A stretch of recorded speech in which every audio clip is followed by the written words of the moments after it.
ഈ കുരിശ് ഇവിടെയും വന്നല്ലോ. വിളിച്ചായിരുന്നോ? വിളിച്ചില്ല. പറ. വിളിച്ചായിരുന്നോ നിങ്ങള്? വേറെന്തായാലും വിളിച്ചായിരുന്നോന്ന് പറ. ഇൻട്രസ്റ്റിംഗ് ആയിട്ട് നിങ്ങൾക്ക് ആരെങ്കിലും മെസ്സേജ് അയച്ചിട്ടുണ്ട്? ഞങ്ങൾ അങ്ങോട്ട് അയച്ചിട്ടുണ്ട്. ആർക്കാ? നെയ്മറിനും മെസ്സിക്ക്. നെയ്മറിന്റെ അടുത്ത് കളി പോരാ കേട്ടോ, ഇച്ചിരൂടെ മെച്ചപ്പെടുത്തണം. ഞാൻ മെസ്സിയുടെ അടുത്ത് എന്തായാലും ഒരു 50 രൂപ കടം തരാൻ പിറ്റേ ദിവസം എനിക്ക് സ്കൂളിൽ ഒറ്റയ്ക്ക് വേണം. ഇവൻ എന്തോ വയ്യായിക എന്തോ ഒന്ന് ഒറ്റയ്ക്കായി ഇവിടെ കള്ളപ്പനിയായി.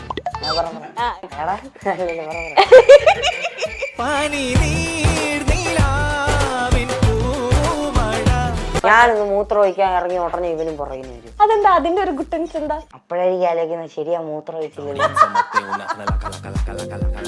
ഞങ്ങളുടെ സ്കൂൾ മിക്സഡാ. പക്ഷെ 9 കയറിയപ്പോ പെണ്ണുങ്ങളില്ല, ബാക്കിയുള്ള എല്ലാ ക്ലാസ്സിലും പെണ്ണുണ്ട്. ഞങ്ങള് 10 കയറിയപ്പോഴും ഇല്ല. +1 കയറിയപ്പോ 3 പേര്, +2 കയറുമ്പോ മെച്ചമുണ്ട്. നല്ല ആഗ്രഹം ഉണ്ടല്ലോ. അല്ല, കാണാത്തന്റെ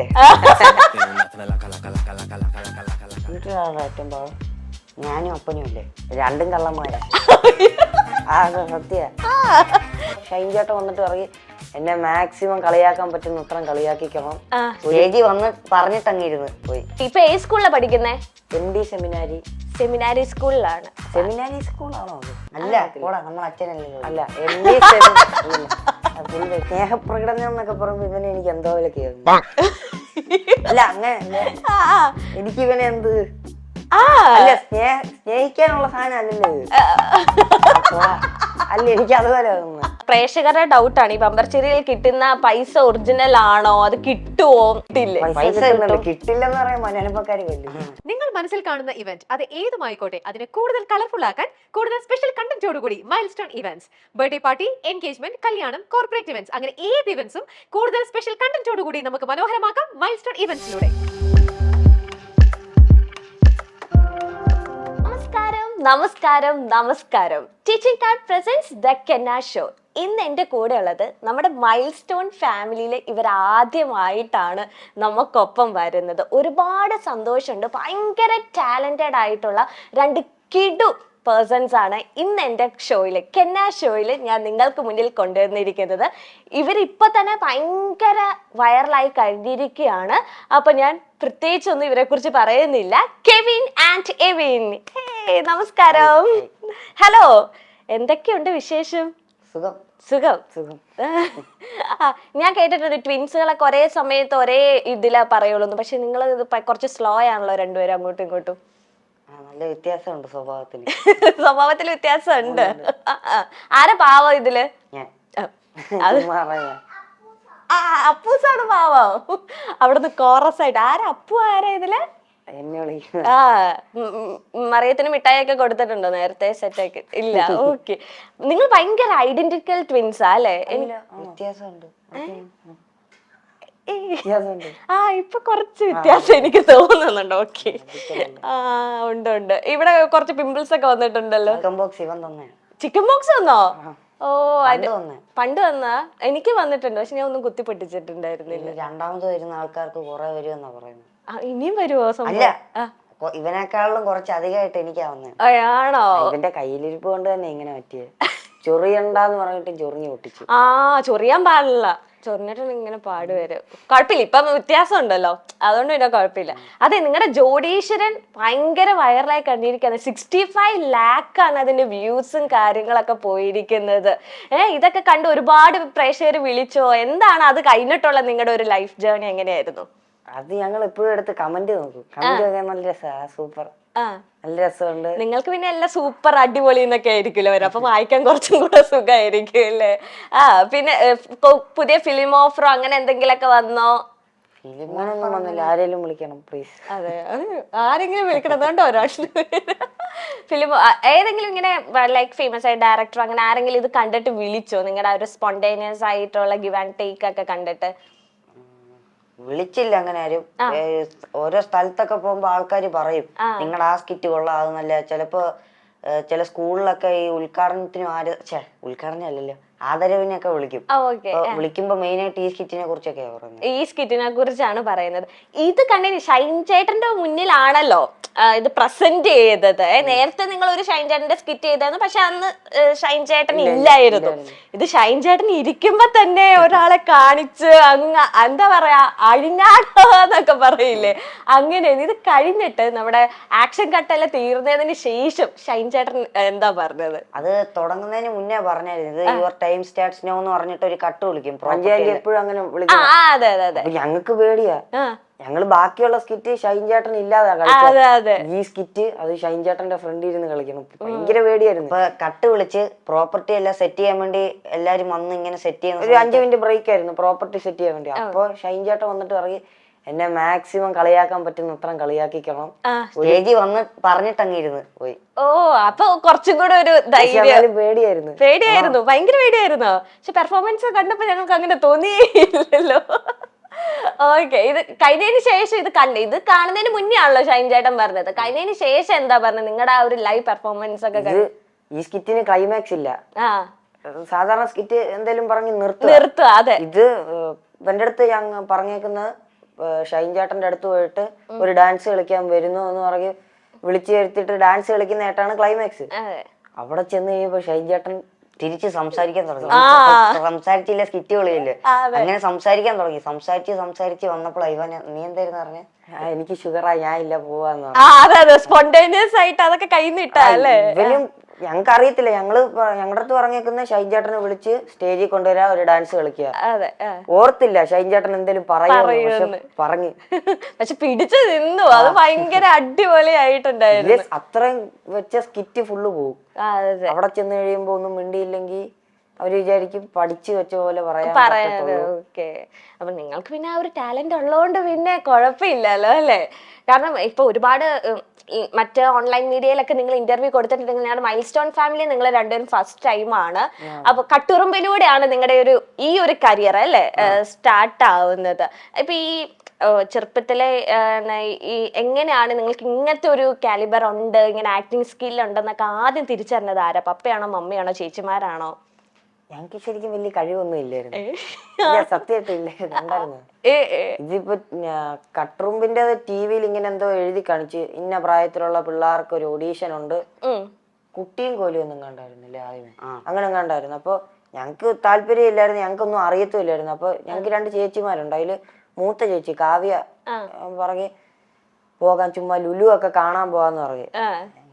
ചേച്ചിമാർക്ക് അറിയാം വെറുതെ പോകുന്ന ഒന്നും നടക്കത്തൊന്നുമില്ല, കിട്ടില്ല എന്നൊക്കെ വിചാരിച്ചങ്ങ്. ഞങ്ങളവിടെ ചെന്നപ്പോ കൊറേ പിള്ളേര്, ഞങ്ങക്ക് അതിനോട് പേടിയായിപ്പോയി. ഞങ്ങള് അതായത് പ്രതീക്ഷ വന്നാലല്ലേ പേടിയാവത്തുള്ളൂ. പ്രതീക്ഷിക്കാതെ വന്നിട്ട് ഞങ്ങക്ക് പേടിയായിപ്പോയി അത്രയും പിള്ളേരെ കണ്ടപ്പോ. എന്തായിരുന്നടാ പറഞ്ഞേ? ബാക്കി ഓരോരുത്തരെ ഇങ്ങനെ കേറ്റി ലാസ്റ്റ് അടുത്ത ഞങ്ങളെ വിളിച്ച്. എന്താ അതില് പെർഫോം ചെയ്തത്? ഫസ്റ്റ് എന്തായിരുന്നു ടാസ്ക്? അവര് ടാസ്ക് ആയിട്ടൊന്നും അല്ല, അവര് പിള്ളേരെ ഒന്ന് കണ്ടിട്ട് എങ്ങനെയാന്നൊക്കെ ഒന്ന് അറിയാൻ വേണ്ടി, അതായത് അവര് പറയുന്ന പോലെ ചെയ്യാൻ പറ്റുമോ, ഒരു ആക്റ്റീവ് ആണോ നോക്കിയാ. ഓക്കെ. നിങ്ങൾ അവിടെ ചെന്നപ്പോ നല്ല ആക്റ്റീവ് ആയല്ലേ? ആക്റ്റീവ് ആയില്ല, അതൊരു സെലക്ഷൻ കിട്ടി. അതായത് ഒരു ടോപ്പിക്ക് വന്നിട്ട് അഭിനയിച്ച് കാണിക്കുക അങ്ങനത്തെ ഒന്നും അല്ലായിരുന്നു. ഞങ്ങളുടെ ആദ്യമേ കണ്ടറിഞ്ഞ ഞങ്ങൾ ഒട്ടിയായിരുന്നു. എനിക്ക് റൂമിൽ കയറ്റി അത് പറയുന്ന ഒരാൾ മാത്രമേ ഉള്ളൂ, പേരൻസ് ആരും ഇല്ല. എനിക്ക് ഇവനും ഞാനും മാത്രമേ ഉള്ളൂ. ഒട്ടി അങ്ങ് നിന്ന് നിങ്ങൾ അടി കൂടുമെന്ന് ചോദിച്ചു. ഞങ്ങളെ കണ്ടറിഞ്ഞ അതാ ചോദിച്ചാ. ബാക്കി പിള്ളേരെല്ലാം ഒറ്റയ്ക്കല്ലേ. ഞങ്ങൾ പറഞ്ഞേ ഒരുമിച്ച് എങ്കിൽ നിങ്ങൾ രണ്ടുപേരും ഒന്ന് ഉമ്മ വെക്കാൻ പറഞ്ഞു. കേട്ടറിഞ്ഞ് ഞങ്ങൾ പേടിച്ചിട്ട് ഒരുമിച്ച് അങ്ങ് ഉമ്മ വെച്ച് ചൂണ്ടിലായി പോയി. ലിപ് ലോക്ക് ആയി പോയി, അറിയാണ്ടായി പോയി. അപ്പൊ അവര് പറഞ്ഞു ഉമ്മാര് കൊള്ളാലോ, അത് കണ്ട് കൊള്ളാലോ എന്ന് പറഞ്ഞു. അതങ്ങ് പേടിച്ചങ്ങ് ചെയ്ത്. അതിനുശേഷം നിങ്ങൾ പരസ്പരം എപ്പോഴാണ് ഉമ്മ വെച്ചിരിക്കുന്നത്? അങ്ങനെയൊന്നുമില്ല. അതല്ല, സ്നേഹത്തോടൊക്കെ ഉമ്മ വെക്കാറില്ല. അമ്മ വെക്കാറില്ല. സ്നേഹമൊക്കെ തോന്നി അങ്ങനെ ഒന്നുമില്ല. നിങ്ങളുടെ സ്നേഹപ്രകടനം എങ്ങനെയാണ്? ഞങ്ങളങ്ങനെ സ്നേഹപ്രകടനം ഒന്നുമില്ല, വഴക്ക് മാത്രമേ ഉള്ളൂ. വഴക്ക് മാത്രമേ ഉള്ളൂ, അല്ലെങ്കിൽ ചുമ്മാ സംസാരിക്കുക അത്ര. സ്നേഹപ്രകടനം എന്നൊക്കെ പറയുമ്പോ ഇവനെ എനിക്ക് എന്തോ പോലെ കേൾക്കുന്നു. അല്ല അങ്ങനല്ലേ, എനിക്ക് ഇവനെ എന്ത് അല്ല സ്നേഹിക്കാനുള്ള സാധനം അല്ലല്ലോ. അല്ല എനിക്ക് അതുപോലെ ഇവനും അങ്ങനെ തന്നെ. ആണോ? നിങ്ങളിങ്ങനെ കെട്ടിപ്പിടിച്ച് ഉമ്മ വെക്കുക അങ്ങനെ ഇല്ല ഈ സ്നേഹം അല്ലെങ്കിൽ എന്തെങ്കിലുമൊക്കെ ഇങ്ങനെ വരുമ്പോ സങ്കടമൊക്കെ വരുമ്പോ എങ്ങനെയാ പ്രസന്റ് ചെയ്യണേ നിങ്ങൾ രണ്ടുപേരും? അതോ ചേച്ചിമാരോടാണോ പപ്പയുടെ മമ്മിയുടെ നിങ്ങൾ രണ്ടുപേരുടെ ഇടയിൽ അങ്ങനെ പ്രസന്റ്? സങ്കടം അങ്ങനെ ഒരുമിച്ച് വരാറില്ല, കരയാറുമില്ല. ഇവന്റെ ഫ്രണ്ട് ഞാൻ കരങ്ങി ഇവൻ എന്നെ കളിയാക്കും, ഞാൻ കരയാറില്ല.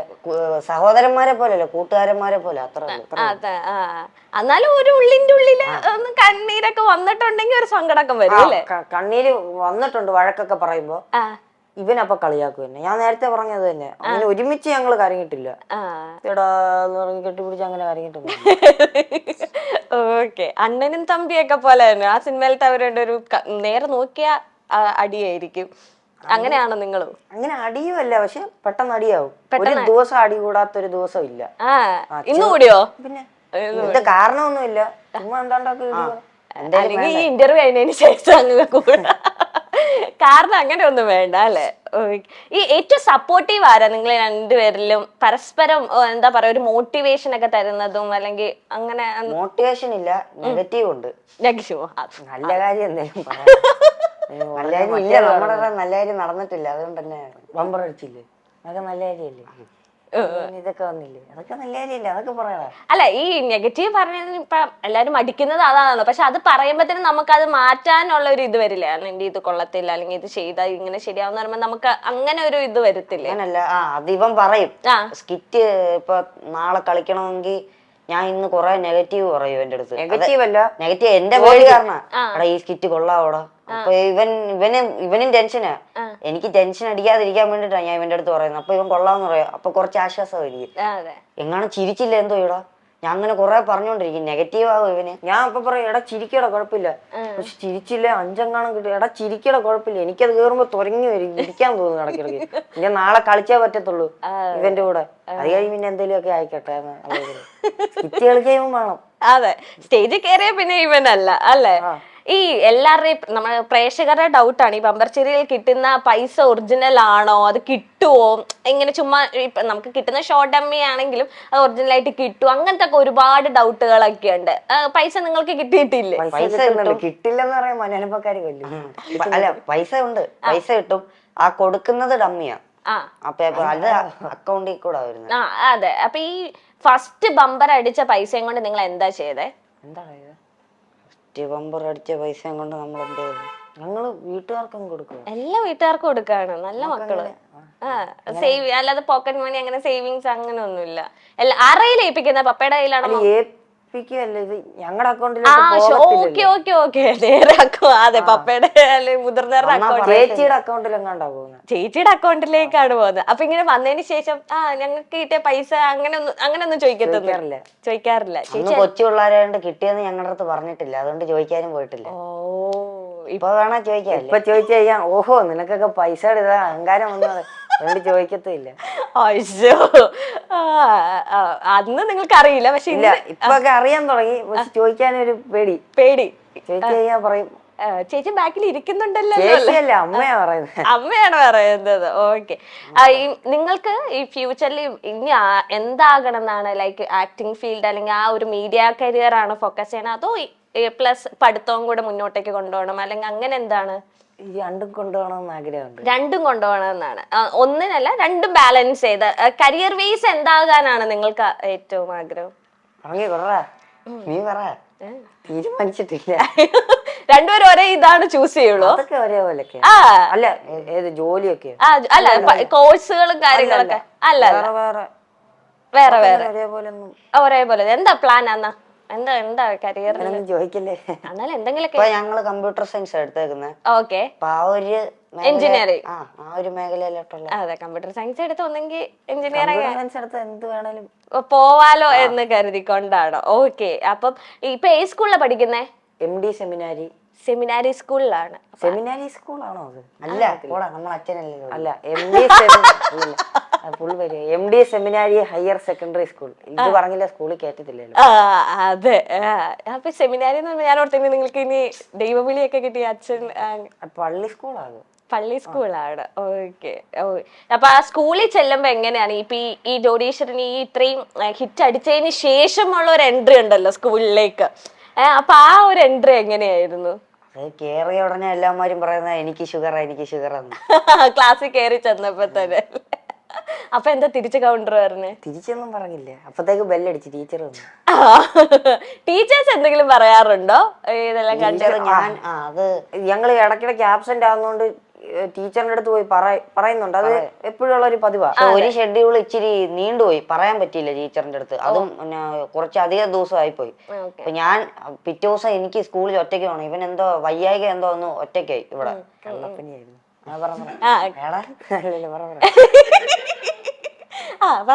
അപ്പൊ ഞാൻ ഒറ്റയ്ക്ക് ഇന്ന് സ്കൂളിലും പോകണം, ടീച്ചറിന്റെ അടുത്ത് പറയണം. എനിക്ക് ഭയങ്കരമായിട്ട് പേടിയായി പോയി. ഇവനങ്ങനെ ഒറ്റയ്ക്കൊന്നും ചെയ്യാറില്ല. ഓ നിഴലാണ്. ഓക്കെ പറഞ്ഞോ. അങ്ങനെ ഞാൻ സ്കൂളിൽ ചെന്ന് എനിക്ക് പേടിയായി പോയി. ടീച്ചറിനെ കാണുമ്പോ എന്തോ പറഞ്ഞു, ടീച്ചറിനെ കാണുന്നില്ല, ബെല്ലടിക്കാറായി. ബെല്ലടിച്ച് എനിക്ക് ക്ലാസ്സിനകത്ത് കയറി പറയാൻ പറ്റൂല. ടീച്ചറും എല്ലാം പറഞ്ഞ എല്ലാരും കാണൂലേ. എനിക്ക് ഇച്ചിരി നാണമുള്ള ടൈപ്പാ. അപ്പൊ ഞാൻ ഒറ്റയ്ക്ക് പോയി കാണാന്ന് വിചാരിച്ചു. അപ്പൊ ടീച്ചറിനെ കണ്ട് ഞാൻ ചെന്ന് പറയാൻ വേണ്ടി പോയി. ടീച്ചറെ ഞങ്ങൾ ഇത്രയും ദിവസം ലേറ്റ് ആയത്, അവിടുന്ന് 2 സ്കിറ്റ് കളിക്കാൻ വേണ്ടി പറഞ്ഞു, അതുകൊണ്ട് ഇത്ര ലാഗായി പോയി, ഇത്ര ദിവസം ആയെന്ന് പറഞ്ഞു. ടീച്ചർ അതൊന്നും മൈൻഡ് ചെയ്യുന്നില്ല. ടീച്ചർ ആ പുതിയ ആ സ്കിറ്റിനെ കുറിച്ചാ പറയുന്നത്. അപ്പോഴേക്ക് ഞാൻ ഇപ്പൊ ഒന്ന് തണുത്ത് ആശ്വാസം. ഞാൻ പേടിച്ചു. ടീച്ചർ വേറെ വല്ലതും പറയുന്നു.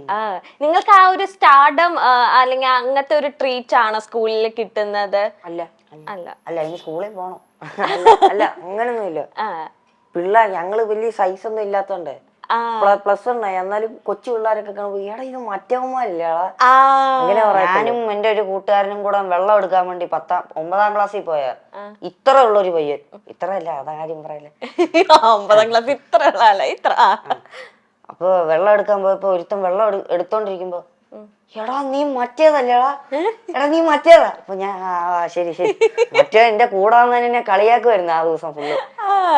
ആർക്ക് പേര് കിട്ടില്ലെങ്കിൽ നിങ്ങളെ അറിയാം, പക്ഷെ എല്ലാരും അങ്ങനെയാണ്. ഓക്കെ. ഇപ്പൊ ഈ കോട്ടയം ടൗണിലേക്ക് അല്ലെങ്കിൽ പുറത്തേക്കൊക്കെ ഇറങ്ങുമ്പോഴൊക്കെ ഒരുപാട് പേര് നിങ്ങളെ തിരിച്ചറിയുന്നുണ്ടാവുമല്ലോ. എല്ലാരും വന്ന് ഫോട്ടോസും സെൽഫീസും ഒക്കെ ഇവിടെ എടുക്കാറുണ്ടോ? അപ്പൊ ഷൂട്ടൊന്നും ഇല്ല, മറ്റൊരു പരിപാടിയും ഇല്ല, കോട്ടയം ഈ വീട്ടിലാണ്. വെറുതെ ഇരിക്കുമ്പോ നിങ്ങൾ എങ്ങനെയാണ് ടൈം സ്പെൻഡ് ചെയ്യണേ? ഞങ്ങക്ക് വെറുതെ ഇരിക്കണമെന്നുണ്ട്. അമ്മ ഇരുത്തി പഠിപ്പിക്കും. അമ്മ പഠിപ്പിക്കല്ല, അമ്മ പഠികളായിരുന്നു. വെറുതെ ഇരുന്ന അമ്മ അപ്പ എല്ലാ അമ്മമാരും അങ്ങനെയാ അല്ലെ, പഠിക്കാൻ പറയല്ലേ? അതെ അതെ, അമ്മ ഇരുത്തി പഠിപ്പിക്കും. അമ്മ ഭയങ്കര സ്ട്രിക്റ്റ് ആണ് ഈ പഠിത്തത്തിന്റെ ഒക്കെ കാര്യത്തില്. അമ്മയ്ക്ക് ഏതാ ഏറ്റവും കൂടുതൽ കരിയർ ഫോക്കസ് ആവണമെന്നാണോ അതോ? അമ്മയ്ക്ക് അങ്ങനല്ലേ, പണിക്ക് രണ്ടും കൊണ്ടുപോകണം, പഠിത്തം പക്ഷെ എന്താണേലും വേണം. പഠിത്തം എന്തായാലും വേണം. എന്നാ ഇതിനൊക്കെ പോയാലും അമ്മ സപ്പോർട്ടീവ് വേണം അല്ലേ? ഓക്കെ. മാർക്കൊക്കെ കുറഞ്ഞ അമ്മ ഇങ്ങനെ വഴക്കൊക്കെ പറയോ? വഴക്ക് പറയോ? അടി കിട്ടാറുണ്ടോ? അല്ല അത് നല്ല പരീക്ഷ എഴുതിയിട്ട് അത് കുഴപ്പമില്ല എളുപ്പമായിരുന്നു പറഞ്ഞ സാധനം പോവാണേലേ വഴക്ക് പറയത്തുള്ളൂ. അല്ലെങ്കിൽ അമ്മ ഇങ്ങനെ അയ്യോ അതന്നെ ഇങ്ങനെ അങ്ങനെ അങ്ങ് പറയും. ഇങ്ങനെ മാർക്ക് ഷീറ്റ് ഒക്കെ ഇങ്ങനെ അമ്മ മറച്ചില്ല. അമ്മ പറയിലുണ്ട്. നീ ഒന്നും പറയില്ല, അമ്മ പുറകിലുണ്ട്. കുഴപ്പമില്ല, ഇതെല്ലാം കള്ളത്തരാന്ന് ലാസ്റ്റ് നമുക്ക് അങ്ങ് പറയാം. പിന്നെ വീട്ടിൽ നിക്കണ്ടല്ലേ. അമ്മ ഒന്നും പറയത്തില്ല, അമ്മ ഇവിടെ ഇല്ല, പോയി. ആശ്വാസമായല്ലോ. ഈ പിള്ളേരെ കൊണ്ട് തോറ്റു ഇപ്പൊ എല്ലാ കുട്ടികളുള്ള വീട്ടില, അപ്പൊ ഏറ്റവും കൂടുതൽ ഈ ഒരു വേർഡ് അല്ലെങ്കിൽ ഇങ്ങനെ അടുത്ത് ഈ 2 എണ്ണത്തിനെയും കൊണ്ട് അല്ലെങ്കിൽ പിള്ളേരെ കൊണ്ട് തോറ്റ് എന്നെ കുറിച്ച് ഏറ്റവും കൂടുതൽ വീട്ടിൽ പറയാറുള്ള ആരാണ്? അമ്മ. അതും അമ്മ. അമ്മ എന്ത് കാര്യത്തിന് ഏറ്റവും കൂടുതൽ നിങ്ങൾ കുസൃതി കാണിക്കുമ്പോഴാണോ അല്ലെങ്കിൽ പറഞ്ഞാൽ കേൾക്കാതിരിക്കുമ്പോഴാണോ? ഞങ്ങള് ഗുസ്തി ഉണ്ടാക്കുമ്പോ അമ്മ അങ്ങനെ അല്ല. ഇപ്പൊ അതിന് ഗുസ്തി ഉണ്ടാക്കാറില്ലല്ലോ. ഗുസ്തി ഉണ്ടാക്കിയാലും അമ്മ വരുമ്പത്തേക്ക് ഞങ്ങള് കൂട്ടാവും. പണ്ട് 2 പേർക്കും അടി കിട്ടും. പണ്ട് ഇപ്പൊ അങ്ങനെ അടിക്കാറില്ല, വഴക്കറിയത്തുള്ളൂ. പണ്ട് 2 പേർക്കിട്ടും അടി കിട്ടും. ആരാ തെറ്റ് ചെയ്തതെന്നൊന്നും നോക്കത്തില്ല. വഴക്കുണ്ടാക്കി കഴിഞ്ഞാൽ 2 പേർക്കും അടി കിട്ടും. അതുകൊണ്ട് ഞങ്ങള് കൂട്ടുകാരാ 2 പേർ. അത് അങ്ങനെ ഉണ്ടല്ലോ, ട്വിൻസിന് ആര് തെറ്റ് ചെയ്താലും 2 പേർക്ക് അടി ഉറപ്പാണ്. ട്വിൻസിന്റെ അല്ല, അമ്മ ചേച്ചിമാരെ അങ്ങനെ തന്നെ. അപ്പം പ്രശ്നമില്ലല്ലോ, ഇനി ഒരാളെ മാത്രം അടിച്ചു എന്നുള്ള ഒരു പരാതി കേൾക്കാതിരിക്കാൻ വേണ്ടി അമ്മ 2 പേര്. ഏറ്റവും പാവം ആരാണ് വീട്ടില്? ഈ വീട്ടില് നമ്മളല്ല കേട്ടോ. അതെ, ഇനി അങ്ങനെ പറയല്ലേ. വീട്ടിലാണ് ഏറ്റവും പാവം ഞാനും അപ്പനും അല്ലേ? അല്ലേ അല്ലേന്നൊക്കെ 2 കള്ളന്മാരാ. സത്യ. പപ്പ ഇവിടെ ഉണ്ട്. ഇവന് അപ്പന്റെ സ്വഭാവം കിട്ടി, അപ്പനൊന്നും പറയത്തില്ല, അതുകൊണ്ട് കുഴപ്പമില്ല. പാവ പപ്പ. അപ്പൊ അതുപോലെ തന്നെയാണ് ഇപ്പൊ ഈ വീട്ടിൽ താമസിക്കണ്ടെന്ന് ഉറപ്പിച്ചല്ലേ? കുറച്ച് മുന്നേ അമ്മയുടെ കാര്യം പറഞ്ഞപ്പോ ഇനി വീട്ടിൽ താമസിക്കാൻ, പപ്പയുടെ കാര്യം പറഞ്ഞപ്പോഴത്തേനും അങ്ങനെ തന്നെ. ഈ ഇൻസ്റ്റാഗ്രാമിൽ ഞാൻ എടുത്തു നോക്കുമ്പോ ചേച്ചിയുടെ പേരാണ്. ചേച്ചിയാണോ നിങ്ങളുടെ ഇൻസ്റ്റാ അല്ലെങ്കിൽ ഒഫീഷ്യൽ അക്കൗണ്ട്സ് ഒക്കെ ഹാൻഡിൽ ചെയ്യുന്നത് ചേച്ചിയാണോ? അല്ല, ഞങ്ങള് തന്നെ നോക്കുന്നത്. അതിപ്പോ എന്തേലും ഇപ്പൊ പ്രൊമോഷനോ എന്തേലും ഒക്കെ വരുവാണെങ്കിൽ അത് ചേച്ചി കോണ്ടാക്ട് ചെയ്യാൻ വേണ്ടിട്ട്. ഓക്കെ, ബ്രാൻഡ്സ് കൊളാബ് എന്തെങ്കിലുമൊക്കെ അങ്ങനെ അതിനാണ് അല്ലാതെ ഇപ്പൊ ഇൻസ്റ്റാ അക്കൗണ്ട് നിങ്ങൾക്ക് ഫോണൊക്കെ ഉണ്ടോ സ്വന്തം? 10th കഴിഞ്ഞപ്പോ കിട്ടിയോ? ഇടയ്ക്ക് വാങ്ങിച്ച വീഡിയോ ചെയ്യാൻ വേണ്ടിട്ട് വാങ്ങിച്ച. വീഡിയോ ചെയ്യാൻ വേണ്ടിട്ട് ഇങ്ങനെ എടുത്തൊക്കെ വെക്കോ? ഇത്ര ടൈമിൽ ഉപയോഗിച്ചാ മതി എന്നൊക്കെ ഇങ്ങനെ പപ്പ ഫുൾ ടൈം നിങ്ങളുടെ കയ്യില്? അങ്ങനെ എപ്പോഴും എടുക്കാറില്ല. ഫോൺ അഡിക്റ്റ് ഒന്നുമല്ല നിങ്ങള്?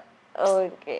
ഈ പഠിത്തത്തിന്റെ ഇടയ്ക്കും ഈ ഷൂട്ടിന്റെ ഒക്കെ ഇടയ്ക്ക് എങ്ങനെ ഈ ഇൻസ്റ്റയിലേക്ക് ഇടാനുള്ള കോണ്ടന്റ്സ് ഒക്കെ എങ്ങനെയാ, ടൈം എങ്ങനെയാ കിട്ടുന്നതും ഒക്കെ ഷൂട്ട് ചെയ്യാൻ? ഞങ്ങളിപ്പോ ഇന്നൊരു കണ്ടന്റ് ആലോചിച്ച് കഴിഞ്ഞാൽ കണ്ടന്റ് മാത്രമേ ആലോചിക്കത്തുള്ളൂ. ബാക്കി അത് നാളെ ഇരുന്ന് ചെയ്യുന്നതിന്റെ ഇടയിലായിരിക്കും പറയുന്നത്, അതിന്റെ ഇടയിലുള്ള കൗണ്ടർ. Okay okay. കണ്ടന്റ് ആലോചിക്കാൻ അത്ര വലിയ ടൈം ഒന്നും നിങ്ങൾക്ക് കുറച്ച് സമയം എടുക്കും. എങ്ങനത്തെ ഉറങ്ങുന്ന സമയത്താ ആലോചിക്കുന്നത്. ആലോചിച്ചോണ്ട് കുറെ എണ്ണം ഉറങ്ങും. അല്ല, കുറെ എണ്ണം ആലോചിച്ചോണ്ട് ഉറങ്ങും. ഓക്കെ. നിങ്ങൾ എങ്ങനെയാ ഒരു റൂമിൽ തന്നെ 2 ബെഡ് അങ്ങനെയാണോ? അതോ ഞങ്ങളിപ്പോ തൊട്ട് തറയില എല്ലാരും കിടക്കുന്നത്. ഒരുമിച്ച് എല്ലാരും കൂടി ഈ ഹാളിലാണോ? പപ്പയും മമ്മിയും ചേച്ചിയും അളിയനുണ്ടോ? അളിയൻ കിടക്കത്തില്ല. കിടക്കത്തില്ല, തണുപ്പ് കുറച്ച് കൂടുതലാണല്ലേ? ഓക്കെ. മറി എല്ലാരും ഒരുമിച്ച് കഥയൊക്കെ പറഞ്ഞ് ഇങ്ങനെയൊക്കെ കിടക്കും. ഈ ഷൂട്ടിംഗ് സമയത്ത് ഇപ്പം ഉറക്കില്ലാത്ത രാത്രികളായിരിക്കുമല്ലോ നിങ്ങൾക്ക്. ഇപ്പം ഒരു ബമ്പർ ചിരിയുടെ ഷൂട്ട് തുടങ്ങിയിട്ട് ഗ്രൂമിങ് ഉണ്ടാവും, പ്രാക്ടീസിങ് ഉണ്ടാവും, എന്തായാലും ബമ്പർ അടിക്കാനുള്ള ഒരു ടെൻഷൻ നിങ്ങൾക്ക് ഉണ്ടാവും.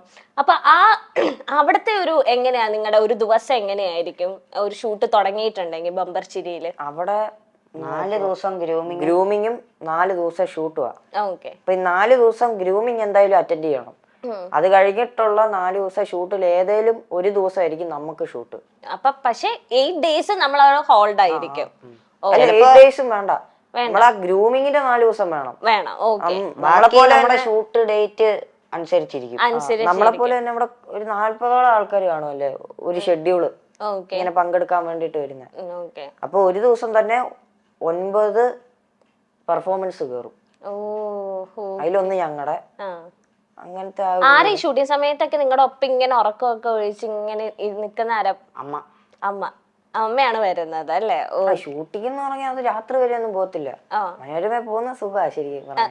ഗ്രൂമിങ് കഴിയാ, റൂമിൽ പോവാ, വീണ്ടും പിറ്റേ ദിവസം സ്റ്റുഡിയോയിലോട്ട് പോവാ, ഗ്രൂമിങ് വൈകുന്നേരം ആകുമ്പോ റൂമിൽ വരിക. ഓക്കെ, സുഖമാണ്. ഷൂട്ടിംഗ് ഒരു 7 മണിയൊക്കെ ആകുമ്പോഴത്തേക്ക് തീരും. നമ്മുടെ അതിന് മുമ്പ് തീരുമായിരിക്കും. ഈ കാർത്തിക് സൂര്യ, കാർത്തികേട്ടനൊക്കെ ആയിട്ട് എങ്ങനെയാണ് നിങ്ങളുടെ ആ ഒരു സൗഹൃദമൊക്കെ എങ്ങനെയാണ്? ഷൂട്ടിന്റെ ആ സമയത്ത് അവരൊക്കെ വരാറുണ്ട്. ഓക്കെ. അല്ലാണ്ട് നിങ്ങൾ അല്ലാതെ കാണാറില്ല? ആഫ്റ്റർ ഷൂട്ട് ആഫ്റ്റർ ഷൂട്ടും കാണാറുണ്ട്. ഓക്കെ. ആഫ്റ്റർ ഷൂട്ട് അല്ലെങ്കിൽ ഇപ്പോഴും ഫ്രം ദ നിങ്ങൾ ബമ്പർച്ചിരി ഉള്ള കാലം തൊട്ട് ഇപ്പോഴും ഒരു സൗഹൃദം കാത്തു സൂക്ഷിക്കുന്ന ആരായിട്ടാണ് അവിടെ ബമ്പർച്ചിരിയിലുള്ള ജഡ്ജസ്? ഇപ്പൊ മഞ്ജു ചേച്ചി ഉണ്ട്, കോട്ടയം നസീറയൊക്കെ ഉണ്ട്, കാർത്തിക് സൂര്യ ഉണ്ട്, പിഷാരടി ചേട്ടൻ ഇപ്പൊ വന്നിട്ടുണ്ട്. അപ്പം ഇപ്പോഴും സൗഹൃദം ഉള്ള ആരെയാ ജഡ്ജസില്? അത് പക്ഷെ നിങ്ങൾക്ക് പേഴ്സണൽ നമ്പർ ഉണ്ട്, ഇടയ്ക്കിടയ്ക്ക് ഒരു മെസ്സേജോ അല്ലെങ്കിൽ? മഞ്ജു ആന്റി ആയിട്ട് ഇടയ്ക്കിടയ്ക്ക് സംസാരിക്കും. ഓക്കെ. മഞ്ജു ചേച്ചി ആയിട്ടാണ്. കെവിന് വേറെ ആരെങ്കിലും അല്ലേ? അല്ല, എന്തോ ഒരു ഡൗട്ട് പോലെ. ഇൻസ്റ്റാഗ്രാം അധികം ഉപയോഗിക്കാറില്ല. ഇൻസ്റ്റാഗ്രാമിൽ കൂടെ മെസ്സേജ് അയക്കുന്നത് ഞാൻ അങ്ങനെ അധികം ഉപയോഗിക്കാറില്ല. മെസ്സേജ് അയക്കാറില്ല. ബാക്കി നിങ്ങൾക്ക് ഇങ്ങനെ ഒരുപാട് ഫാൻസുകളൊക്കെ ഇങ്ങനെ മെസ്സേജ് അയക്കോ ഇൻസ്റ്റയില്? അതുണ്ട്. നോക്കാറൊന്നും ഇല്ല. അപ്പൊ മെസ്സേജുകളൊന്നും നോക്കാറില്ല. ഓക്കെ. അങ്ങനെ ഈ കുട്ടികൾ നല്ല കുട്ടികളെ കണ്ടന്റ് ഇടാൻ വേണ്ടി മാത്രം ഇൻസ്റ്റ തുറക്കുന്നു, മെസ്സേജ് ഒന്നും വായിക്കാറില്ല. റീലൊക്കെ ഇരുന്ന് റിക്വസ്റ്റ് ഒക്കെ നോക്കും. മൊത്തം പറഞ്ഞല്ലോ നീ ഇപ്പൊ. അതാ പറഞ്ഞേ, റിക്വസ്റ്റില് മനസ്സിൽ തട്ടിയ എന്തെങ്കിലും മെസ്സേജസ് ഒക്കെ വന്നിട്ടുണ്ടോ? മനസ്സിൽ തട്ടിയോ വരണുണ്ട്. ഞാൻ 11 വർഷത്തിന് മുമ്പ് മരിച്ചതാ, ഇത് നിങ്ങൾ ആർക്കേലും അയച്ചു കൊടുത്തില്ലേ, ഞാൻ നിങ്ങളുടെ പുറകെ നടക്കുന്ന മെസ്സേജ്. ഓ, ഞാൻ മനസ്സിൽ തട്ടിന്നൊക്കെ പറഞ്ഞപ്പോ വേറെ എന്നെ ഫോളോ ചെയ്തില്ലെങ്കിൽ നിങ്ങളുടെ പുറകെ തന്നെ ഞാൻ കാണുമെന്ന് പറയും. പുള്ളി ഞാൻ വായിച്ചില്ല, അതിന് പിന്നെ തട്ടി കളഞ്ഞു. പേടിയായി. ഇത് പിന്നെ അവിടെ ചെന്ന് കുറെ പേരോട് ചോദിച്ചപ്പോ ലോജിക്കില്ലല്ലോ. അത് ലോജിക്കില്ല. മരിച്ചാക്ക് എന്തിനാ ഇൻസ്റ്റാഗ്രാം ഒക്കെ ഉണ്ട്. നമുക്ക് പറയാൻ പറ്റില്ല, വായിക്കുമ്പോ ആൾക്ക് പേടിയൊക്കെ വന്നാലോ അല്ലേ. അവിടെ ചെന്നപ്പോ കുറെ പേർക്ക് ഇങ്ങനെ സാധനം അയച്ചിട്ടുണ്ട്. ഓ അതാണ് മനസ്സിൽ തട്ടിയ ഒരു മെസ്സേജ് വന്നല്ലേ. ഒരു വായിച്ച മെസ്സേജിൽ പേടിയല്ല, ഇൻട്രസ്റ്റിംഗ് ആയിട്ട് നിങ്ങൾക്ക് ആരെങ്കിലും മെസ്സേജ് അയച്ചിട്ടുണ്ടോ? ലൈക്ക് ഒരു ചിരിക്കാൻ പാകത്തിന്, അല്ലെങ്കിൽ നിങ്ങൾക്ക് ആ മെസ്സേജ് വായിക്കുമ്പോ മുഖത്ത് ഭയങ്കര ചിരി തോന്നിയ ഒരു മെസ്സേജ്? ഞങ്ങൾ അങ്ങോട്ട് അയച്ചിട്ടുണ്ട്. ആർക്കാ? നെയ്മറിനും മെസ്സിക്കും. എന്താ അയച്ചേക്കുന്നത്? അടുത്ത് കളി പോരാ കേട്ടോ, ഇച്ചിരൂടെ മെച്ചപ്പെടുത്തണം. ഞാൻ മെസ്സിയുടെ അടുത്ത് എന്തായാലും ഒരു 50 രൂപ കടം തരാൻ. ഓ മതി. മെസ്സി ഈ പ്രാവശ്യം കേരളത്തിൽ എന്താ വരുന്നുണ്ട്? അപ്പൊ അവിടെ വെച്ച് ചോദിക്കാം. അവിടെ വെച്ച് തന്നെ ചോദിക്കണം നിങ്ങൾ മെസ്സിയുടെ അടുത്ത്. വരുന്നുണ്ട്. ഞാൻ തമാശല്ല, അങ്ങനെയൊക്കെയാണ് ന്യൂസ് കേട്ടത്. ഇതെങ്കിൽ മെസ്സി കേരളത്തിൽ വരുമ്പോഴെങ്കിലും അറിയട്ടെ നിങ്ങൾ ഇങ്ങനെയൊക്കെ മെസ്സേജ് അയച്ചിട്ടുണ്ട്. ലാസ്റ്റത്തെ കളി കണ്ടിട്ടാണോ മെസ്സിയോട് കളി പോരാന്ന് പറഞ്ഞേ? അല്ല, അത് കുറെ നാൾക്ക് മുമ്പ് പറഞ്ഞു. നിങ്ങൾ കുറച്ചും കൂടെ മിക്ക ഫുട്ബോളേഴ്സിന്റെ അടുത്ത് മെസ്സേജ് അയച്ചിട്ടുണ്ടല്ലേ? മിക്ക എല്ലാവരുടെ അടുത്തും മെസ്സേജ് അയച്ചിട്ടുണ്ട്. റിപ്ലൈ കിട്ടില്ല എന്ന് ഓർത്താണ് നിങ്ങൾ? എങ്ങനെ അയച്ചേക്കണ? ആർട്ടിസ്റ്റ് ആക്ടേഴ്സിനെ ആർക്കെങ്കിലും എങ്ങനെ അയച്ചിട്ടുണ്ടോ? ഇല്ല ഇല്ല, എങ്ങനെ അടുത്ത് നോക്കിയാലോ. അവർക്ക് നമ്മുടെ ഭാഷ അറിയത്തില്ലല്ലോ. ഓ അതുകൊണ്ട് കുഴപ്പമില്ല. തെലുങ്കിലൊക്കെ വല്ല അയച്ചുകൂടായിരുന്നു? നമ്മുടെ ഭാഷ ഒന്നും അറിയില്ലായിരിക്കും. ഇല്ല. പുഷ്പ 2 കണ്ടിട്ട് അല്ലു അർജുൻ എന്തെങ്കിലുമൊക്കെ അയക്കായിരുന്നു നിങ്ങൾക്ക്? പുള്ളി ഇപ്പൊ ഒന്നാമതെ ഡൗൺ ആയി കിടക്കില്ല. നമ്മളും കൂടെ അയച്ചു ഇനി ഇതാക്കണ്ടെന്ന്. കെവിൻ എവിനെ പോലെ ആക്ട് ചെയ്ത് എന്നെ ഇംപ്രസ് ചെയ്യപ്പെടണം. അങ്ങനെയാണ് സിമ്പിളാ. ഇവന് പെണ്ണ് കിട്ടത്തില്ല. ചുമ്മാ ഇങ്ങനെ ഇവൻ അങ്ങനെ റെഡി പറ്റോ? എന്നാലും നോക്കട്ടെ.